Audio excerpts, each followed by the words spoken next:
Hey guys, so today I've come to the studio just for you because I'm not doing lessons in here today. So I hope you feel special. But basically, today's video is all about adding fills to your play. So um, fills, if that doesn't make a lot of sense to you, are basically coming around on the toms, doing a little bit of fancy play, the stuff that we all love doing, you know. Fills are for the drummer mostly. We like to play fills. It makes us feel like we're the most important member of the band because we are. Don't tell the guitarist though, or the singer, or the bassist, or yeah, they all think they're more important than us, but they're not because we are the backbone of the band, and they would just be a blob on the floor if it wasn't for us, just like something that doesn't have a backbone. I haven't planned this through, as you may have noticed, but basically, um, what I'm calling this is a fill sandwich. Okay, so um, that kind of invokes an image of like a big, crusty white bread sandwich with a load of filling, because we're going to put fills in between what we call the groove. Okay, so as you start drumming, you'll learn how to play probably a basic 4/4 rock beat, which will sound something like this: 1 and 2 and 3 and 4 and. Hopefully, that's not messing with the audio too badly. But basically, that groove is what most songs will have throughout to hold the whole song together, so that the guitarist and the keyboard player and the bass player can all play in time with the drummer. They'll listen to the drummer for their timing, for the hold the whole song together, set the speed of the song, all that good stuff. So um, when I talk about a fill, what I'm talking about is the faster playing that goes around the kit. So the first fill you're likely to learn is just semiquavers or 16th notes. One E and a two E and a three E and a four E and a. So four hits on each drum. Um, and it's very important that a counting happens so that you're sure that you're hitting exactly four times on each drum, and they can be played nice and even. You don't want it to be end up like, because you've got different speed notes there, and that's not great. So the piece that I was doing yesterday with students that brought up the concept of the fill sandwich was Billie Jean, which is in a grade one rock and pop syllabus. So if you're studying the rock and pop syllabus or the Trinity syllabus at all, you probably know the Billie Jean version that I'm talking about. And what I've found is an awful lot of students that are learning this piece, they'll be super steady on the groove. And the groove is, if I count the bars correctly, 1, 2, 3, 4, 5, 6, 7, 8, 9 bars of straight groove from bar 1 to bar 9. And then you have what's called a half bar fill on bar 10. So for the first half of bar 10, it's groove just like normal, 1 and 2 and then you have a quaver fill between the bass drum and the snare on 3 and 4 and 3 and 4 and.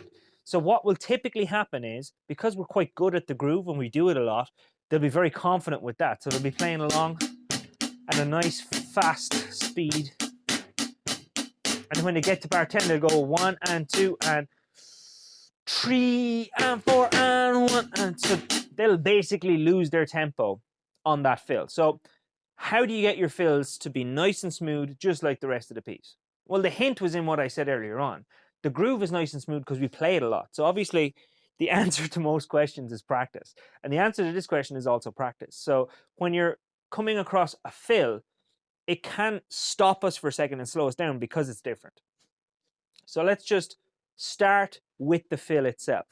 1 and 2 and 3 and 4 and. So because the first half of this bar is a groove, we're just going to go 3 and 4 and. 3 and 4 and. And get comfortable with that. The rule I like to follow is, if you can do it 3 times in a row without making a mistake, you're good to move on to step 2. And step 2 is where you do the full bar. Now, obviously, if your fill is a full bar long, step 2 is skipped. But in this scenario, we've only got a half bar fill, so we're going to practice 1 and 2 and 3 and 4 and 1 and 2 and 3 and 4 and. You might be having trouble with that because it's too fast. Well, you have to ask yourself a question here. Who is it that decides how fast you play? It's you. You're the one who decides that. So don't set your tempo so fast that it's not possible for you to keep your notes even. If the fill is making you slow down, you should always play your entire piece at the speed of your hardest bar. So if the fill has to be played at this speed, 3 and 4 and, then your groove should be 1 and 2 and. Even though the temptation to go fast on the bars that you know really well is there, you've got to hold everything to the same value. 1 and 2 and 3 and 4 and. Obviously, the more times you play it, the more confident you're going to get with it. And confidence is the key. That's not a hard bar, but it will slow you down if you're not used to it because you don't have the confidence around it. But trust me, if you do it 20 times in a row and you get it right 20 times in a row, you're going to be way more confident playing it the next time. So now we've got our fill. What's the sandwich? Well, the sandwich is actually just the groove. So if you imagine the bread is the groove and the meat is the fill, you're going to have bread, meat, bread to make a sandwich. So that means we're going to play a rock beat, our fill, and follow it with another rock beat. So we're going to sandwich that fill with the groove.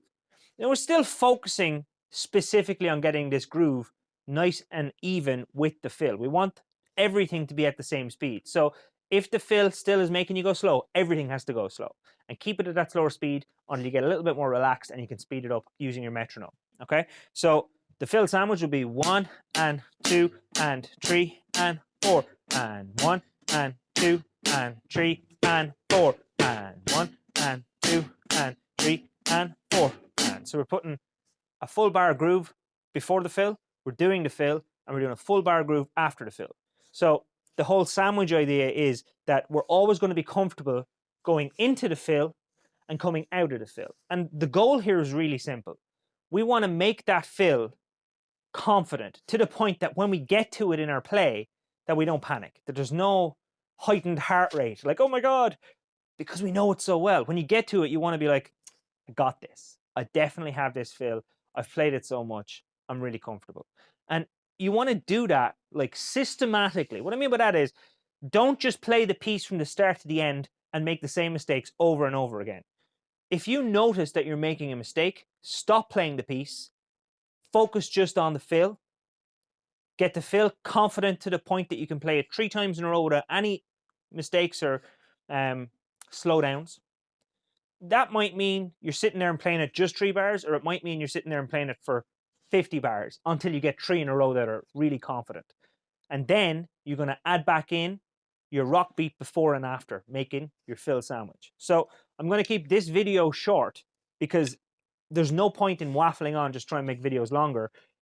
As long as the point gets across, that's the main thing. The fill sandwich works for every piece, as long as you've got a groove and a fill, which most pieces do.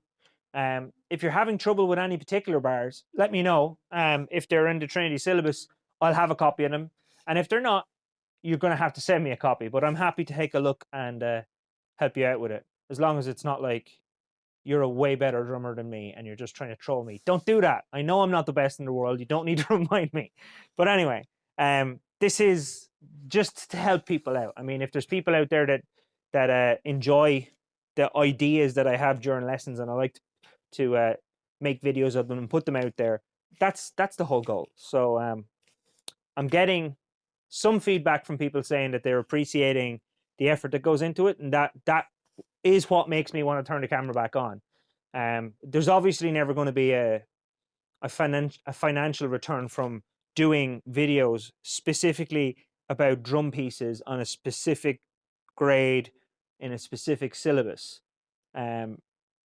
YouTube channels need to have a wide variety of interests to get big numbers watching them. But I'm not really interested in tendering to a large crowd. I want to do what I'm interested in doing. And if there's other people also interested in that, I'd like to make a community around that, because, drummers are usually pretty cool. We are usually the people with the right idea of what it is to be a musician.